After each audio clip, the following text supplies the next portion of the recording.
interpretasi tes antibodi, kalau hasilnya positif, artinya apa? Artinya individu tersebut telah terinfeksi SARS-CoV-2 sebelumnya. Pernah terinfeksi COVID-19 lah begitu sebelumnya. Jadi, hasilnya positif, artinya telah terinfeksi COVID-19 sebelumnya. Pertanyaannya, apakah dia terinfeksi saat ini? Nggak tahu. Itu mengapa ketika nanti kita lihat pedomannya Kementerian Kesehatan, kalau dia positif harus dikonfirmasi tetap dengan PCR. Yang kedua, kalau positif artinya apa? Kalau IgM-nya dan IgG-nya sama-sama positif, berarti infeksi yang terjadi relatif baru. Barunya berapa lama? Beberapa minggu sebelumnya terjadi. Kalau IgM-nya negatif, IgG-nya positif, maka infeksi yang terjadi sudah agak lama. Ya, jadi kalau IgG itu adalah kurva yang panjang ke samping itu tadi, panjang ke kanan itu tadi, itu dia IgG. Jadi kalau dia positif, berarti infeksi yang terjadi sudah agak lama. Ya, ini ya, yang ungu tadi. Baik, kita kembali. Kemudian kalau hasilnya negatif, artinya apa? Artinya individu tersebut memang mungkin tidak pernah terinfeksi. Artinya apa lagi kalau negatif? Bisa saja dia baru saja terinfeksi 8-10 hari. Tetapi virusnya sudah dibersihkan lewat atau tanpa terbentuknya respon antibodi. Jadi Bapak Ibu agak sedikit rumit ini memang, bahwa masalah respon imunitas itu bukan hanya antibodi, tetapi ada juga antibodi bawaan, imunitas bawaan, innate immunity namanya, yang interferon, kemudian makrofag, dan memang nggak harus antibodi yang menyelesaikan, mereka juga bisa menyelesaikan kalau ringan.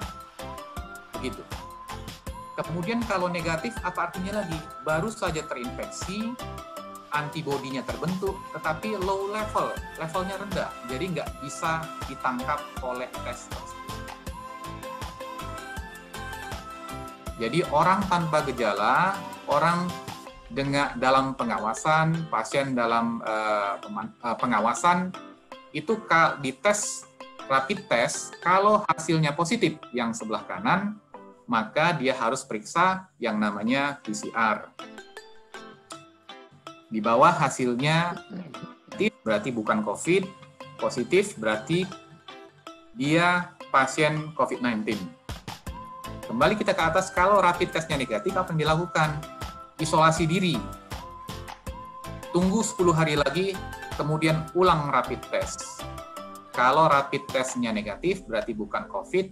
Kalau positif, dia harus kembali periksa PCR.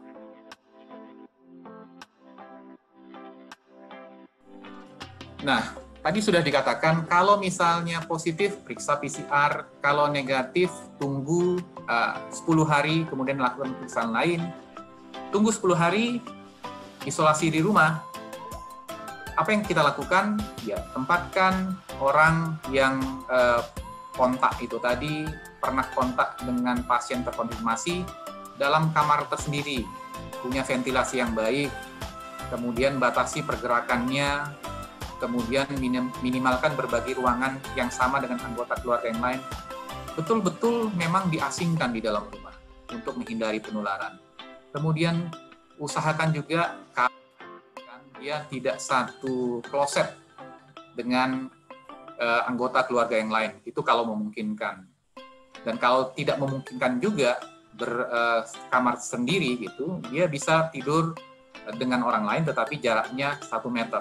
Kenapa 1 meter? Kembali yang tadi ya. Jadi jangkauan dari percikan saluran nafas itu 1 meter.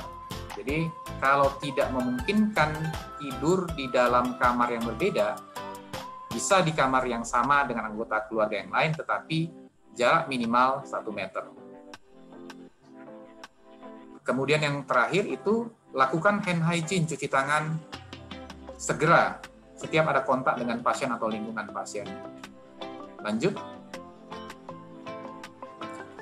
Masker bedah diberikan kepada pasien untuk dipakai sesering mungkin karena biasanya dia bergejala sehingga sewaktu-waktu kadang-kadang bersin tiba-tiba kalau anggota keluarga yang lain berada di dekatnya bisa tertular. Jadi memang diberikan masker bedah terus kepada pasien tersebut.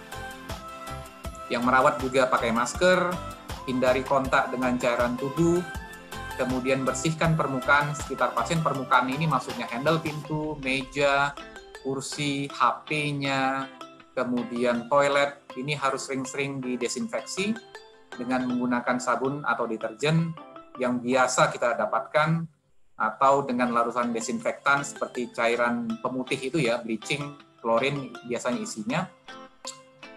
Pakaian juga harus dilakukan desinfeksi, kemudian menggunakan sabun cuci rumah tangga, menggunakan mesin cuci yang suhunya agak naik gitu ya, 60 sampai 90 sampai 90 derajat. Dikeringkan.